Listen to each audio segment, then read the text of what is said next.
வணக்கம். தமிழ் ஃபுட் கார்னரில் இன்றைக்கி சேமியா கிச்சடி பண்ண போகிறோம். இட்லி தோசைக்கு மாவு இல்லைன்னா இந்த சேமியா கிச்சடியை ரொம்ப ஈஸியாக செஞ்சு பிரேக்ஃபாஸ்ட்டுக்கு வச்சுக்கலாம். எப்படி பண்ணுறதுன்னு பார்க்கலாம்.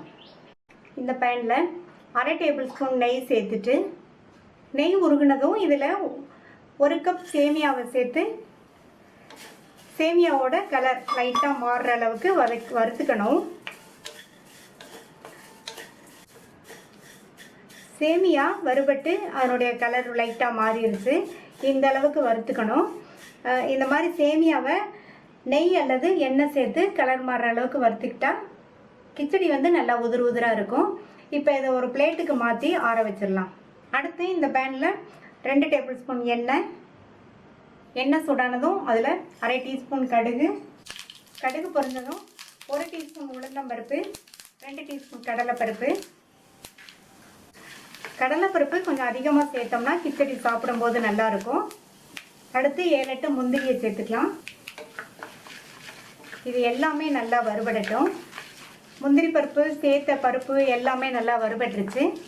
அடுத்து கறிவேப்பிலை, இது கூட 3 பச்சை மிளகாய், நான் 3 சேர்த்துருக்கேன். நீங்கள் உங்கள் காரத்துக்கு தகுந்தபடி சேர்த்துக்கோங்க. ஒரு மீடியம் சைஸ் பொடியாக கட் பண்ண வெங்காயத்தை சேர்த்துட்டு இந்த வெங்காயத்தை நல்லா சாஃப்டாகிற வரைக்கும் வதக்கிக்கணும். வெங்காயம் சாஃப்டாக வதங்கிடுச்சு.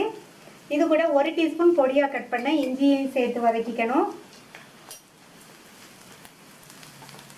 இஞ்சி 30 செகண்ட்ஸ் போல் வதக்கினா போதும். இது கூட ஒரு குட்டி தக்காளியை பொடியாக கட் பண்ணி வச்சுருக்கேன். தக்காளி சின்ன தக்காளியாக சேர்த்தா போதும். இந்த தக்காளியை சேர்த்துட்டு அதையும் லைட்டாக வதக்கி விட்டுட்டு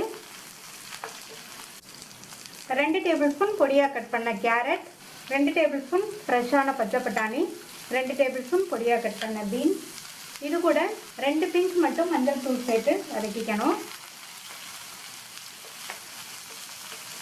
சேர்த்து இந்த காய்கறிகளை எல்லாம் ஒரு 2 நிமிஷத்துக்கு நல்லா வதக்கி விட்டுக்கோங்க. காய்கறியெல்லாம் 2 நிமிஷத்துக்கு நல்லா எண்ணெயிலேயே வதக்கி விட்டுட்டு மூடி வச்சிடலாம்.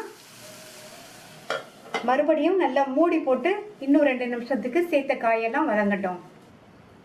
மூடி போட்டு 2 நிமிஷம் ஆச்சு. சேர்த்த காயெல்லாம் 50% வெந்திருக்கு. இப்போ இதில் தண்ணி சேர்க்கணும். 1 கப் சேமியாவுக்கு 1.5 கப் தண்ணி சேர்த்துக்கலாம். இதுக்கு தேவையான அளவு உப்பு சேர்த்து நல்லா கலந்து விட்டாச்சு. தண்ணி நல்லா கொதிச்சு வரட்டும். தண்ணி நல்லா கொதிக்குது. வறுத்த சேமியாவை இதில் சேர்த்துடலாம்.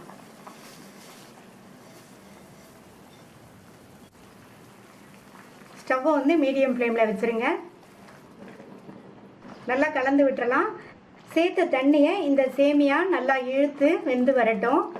தண்ணியெல்லாம் இழுத்ததுக்கப்புறமா பார்க்கலாம்.